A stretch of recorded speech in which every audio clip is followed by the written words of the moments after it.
Miyeng tabiribasingbu kangli pauthangi maikeidagi taramna oksari ngasi phongkhiba tongan-tonganba pausesingdagi lokhotjaba maruoiba pau khara sandokna pijari ahanbada India government gi mihutsinga su sign tonariba kuki militant group marigi luchingbasinga Guwahati da wari sanakhre Manipur da suspension of operation su agreement sign tonariba kuki militant singi luchingbasinga India government gi mihutsinga Assam gi Guwahati da Kahilparda leiba police ki special branch headquarter da wari sanakre haidi agency gi pauna hai ngarang sanakiba kuki militant singi luchingba sing amadi India gi mihut singa sanakiba wari adugi matangda official oina kari maramda khanakibage haibadu phongdoktrabasu wari adu hojik chathariba su asigi makhatana chathaki gadra natraga toklagadra haibagi wafam oiramgani haina thajanari maramdi Ministry of Home Affairs Government of India na su sign tonariba kuki militant sing makoi gi designated camp singda makoina pairiba khulai singa konana leigadabani haina akanba instruction pikhrabasu kuki militant singna miyam marakta phongna khulai paiduna kuchat chatpagi video footage amadi photo na singba social media da leptana thagat narakpana maram oiraga MHA na sign tonariba su agreement asi karigumba makoi gi instruction asi indrabadi toklakpasu yai haina mamangda warning pikhaba laikre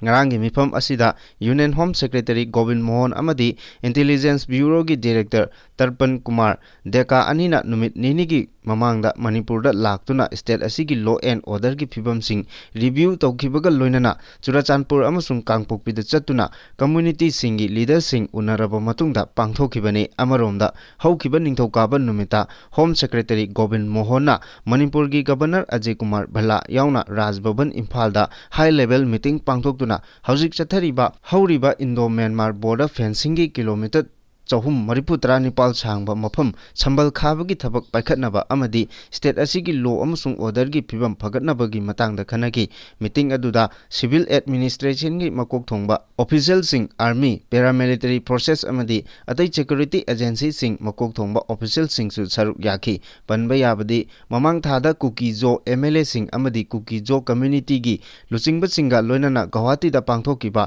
mifam amada central government na kuki militant singa sign tonariba su agreement asi makhatana chathanabagi damakta kuki militant singi leader singa makhatana chathanabagi memorandum pisin kiba laikre ningsingba yabadi kuki militant singi umbrella organization oriba United People's Front UPF amadi kuki national organization KNO hariba umbrella organization asigi makhada punna kuki militant group kulhumdoi yauri aduga hariba umbrella organization asiga central government ka lisingani Nepal gi August 19 da suspension of operation su agreement asi sign tonakibani aduga hauji hariba umbrella organization asigi makhada punna kuki militant Kedar lising ani chani humputaruk leiri aduga hariba agreement asi Manipur da Congress na sasan tawringai matamda tonakibani Kuki gi miyoi sing phakibagi mayokda moreda shutdown hokre ngasi lengaki matakda kuki singna khongjin changsingadori Manipur da thokleba irang asiga mari leinana National Investigation Agency NIA na kuki macha ama phajin kibagi mayokda border town moreda kuki CSO singna shutdown chathaba hokre shutdown asi ngasi numit yungba fawba chathagani hairi haukiba kumja lising ani kulumdoi gi me ahumda moreda leiba maitei singi mathakta atamnana kulai paiba kuki jo singna chathakiba lan aduda hakthengnana chenai haibagi maralda Kamgin gen thang gangte koba kuki macha ama NIA na phajin kibagi mayokda ngasi numit yungba matung pung 12 dagi border town moreda pung 13 total shutdown thabak chathaba hokre Kamgin thang gangte hariba miyoi asi manga suba Assam Rifles na phabani haina moral siri loinana manga suba AR gi Lieutenant Colonel Nitin Sharma yauna AR gi authority punamak moredagi transfer togodabani haina demand tawri masigi mathakta manga suba AR personnel singna more town da tangdu laitaba thugaiduna miyamgi marakta muknaba thoknaba sille haina su moral siri shutdown asina maram oiraga more khuntak lansibaga pangkhak oire hariba Total shutdown adu NIA na phajin kiba kuki macha asigi matangda Hill Tribal Council Unit 1/13 CEG Kuki Ship Association KCA More Youth Club MYC Kuki Student Organization KSO amadi KWN AR na punna thokpa chirol amagi matung ina moreda pung kunmari gi total shutdown laukthoktuna chathaba hokhibani hairi chirol sin makha taraduna total shutdown tawringai manungda pung 8 taba matamda border town moreda leiba galngam Lantol ground da kuki zo singi oiba apunba mifamsing longminaduna phaminaduna warep kaya longminaduna lengaki mathakta akanba khongjang changsinnaba loinana gaingam lentol dagi ADC complex pawbagi mafamda miyamgi oiba khongsat ama chatnaba STC na konba unit amadagi tarani thoi pawbagi manungda leiba kuki zo singi yumthong khudingdagi araiba miyosing thoraknaba chiro sina khangalagli Makha tarakpa pauda Indian Security Force na NNCN GPRN gi Young Aun Fraction gi Kedar ani hatkre Arunachal Pradesh ki Indo-Myanmar border da leiba Longdim khulda Indian Security Force singa khut thokna bagi thokdokda ngarang lalolup National Socialist Council of Nagalim Government of People's Republic of Nagalim NNCN GPRN gi Young Aun Fraction gi Kedar ani hatkre haina agency gi pauna phongdorakli paw asina makhata na hai nomai kamna bagi thodok adu ngarang Arunachal Pradesh ki Longdim district ki manung chanba Indo-Myanmar border ga tainaba mafam amada leiba umangi area da thokibani hariba mafam asi Myanmar gi territory da leiba Lamkhu village ki tainaba Mafamda Indian Army ki Western Command ki makhada leiba Indian Security ki troop amana patrolling chatlingai da hariba larolok asigi kedar singna nongoi kapsinduna attack tawrakharba matung Indian Security Force na handuna kapa matamda mafam aduda akanba mongda nongoi kapnaki thawdo adu thokibani pung kharagi matungda paw asina makhata na hai mafam aduda yamna songba amasung angamba jaga oirabasu Indian Security Force na yam haina singna Hariba laloluki kedar singi mathakta akanba mongda khut handuna kedar sing adu mafam adudagi tankhaiba ngamkhibaga loinana kedar singi maraktagi ani amadi mafam aduda nomoina panbadagi sikre hairi hiramasiga mari leinana NNCN GPRN na thokpa statement amagi matung inna nomoi kapnabagi thodok aduda loop asigi Sergeant Major Nityalung amasung Lance Corporal Niyung Aun laikhidre haina phongdorali thodok adu loop asina Indian Security Force na loop asigi kedar sing lairiba mafam aduda ambush tawrakpadagi kedar ani edu laikhidabani haina maral sirakli Makha tarakpada maru oiba paw amada China gi laboratory da yamna launa ganba COVID variant HKU5CoV2 leiba thengnare haina American scientist singna phongdokrakli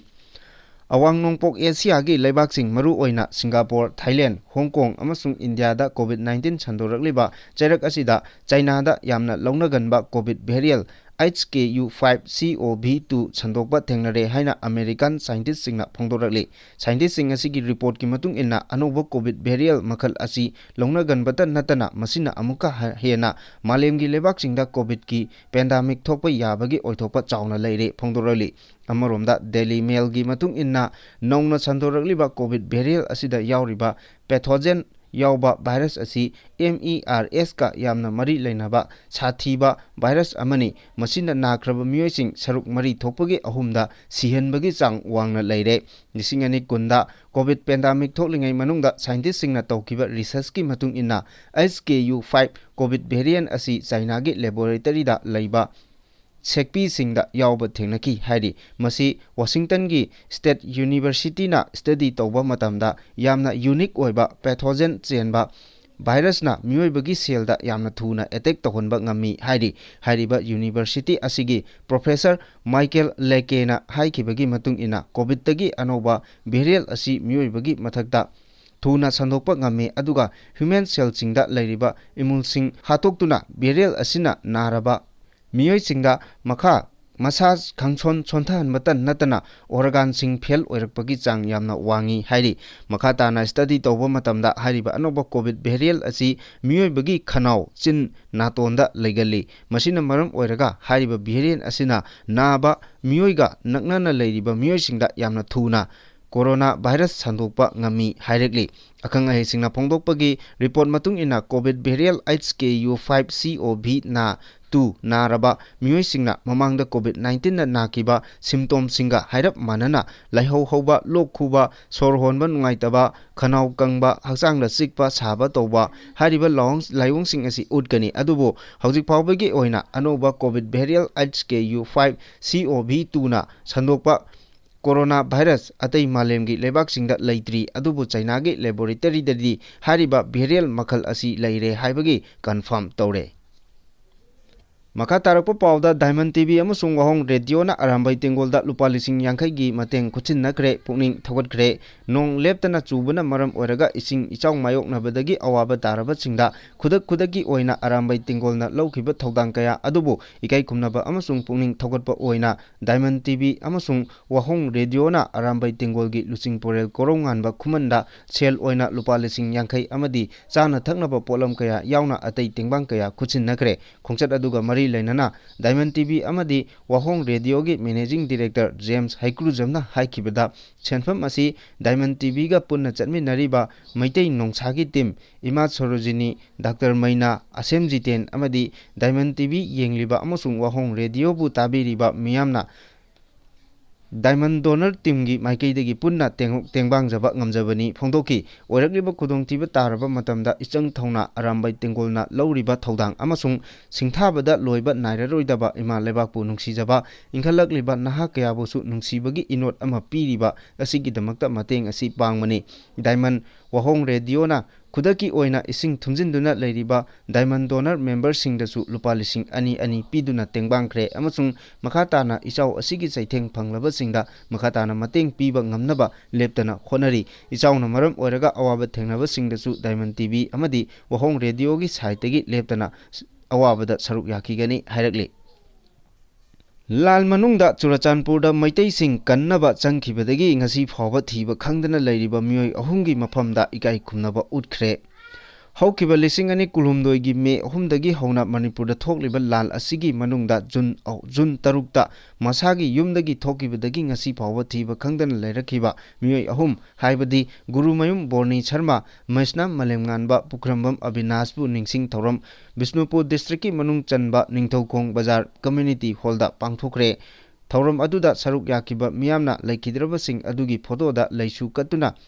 awaba phongdokki ningsingba yabadi lising ani kulumdoi gi Jun tarukta Churachandpurda leiba maitei sing kuki khulai paiba singna landaduna yumkai mai thabagi thabak Chatharakpagi pau phangbadagi awaba taraba maitei sing adubu kannabagi damakta masagi mayum thadukduna Churachandpur tamna mateng pangba chatkhibani adubu ngasi phawba makhoigi mari makong khangdana leirakre makhoi ahumgi hakchang sing phangdabadagi haukiba August 2 da pangongna mahut sinduna aroiba mathong mangam pangthokibani ngasigi thorom aduda saruk yakhiba laikhidraba mioi ahumgi imung manunggi mioi singna phongdorakhibada leingaki maikedegesu thiba khangdana leiriba makhoi ahumgi masada Masa macet amata oijarabasu phanganbiu natraga saru macet amata oirabasu phanganbiu haina ngasi phawba haijaduna laklabasu aremba taduna tokle lal asida laikhidraba singi imungda leingakna mateng amata ngasi phawba pangbidri ngasi gi thorom aduda saruk yakiba Ningthokong apunba women wing gi president RK Ongbi Tombina phongdokibada lal manung asida mangkiba myoi singbu phangnaba leingakna khongul libidaba haibasi yamna lale sarkar gi thong asi pende Sarkar lay haibadu tokthorokpa thabakna miyamda chapchana utkadabani haiki Actor Khabana Kakchingi Chanabibu Lana Uhannaba Honarakpabu Senior Citizen 4 amadi Salai Sanami Liningna Yaningdaba Phongdokre Manipur film gi actor Khabana Kakchingi Chanabibu Lana Uhannaba Honarakpa bu Senior Citizen 4 Kakching amadi Salai Sanami Lining Kakchingi Maikeidagi yamna hakchinna lowbaga loinana yaningdaba phongdokre hiramasiga mari leinana Kakching Wairi Panjau Panungda leiba Senior Citizen All Age Home da pangthokpa paumisinga unaba amada loop ani asigi maikeidagi Manipur film gi actor RK Khabana Phongdokiba wafam adubu yaningde haina paumisinga phongdokibane paumisinga unaba aduda Salai Kakchingi Thopurel Mangan Rajena phongdokibada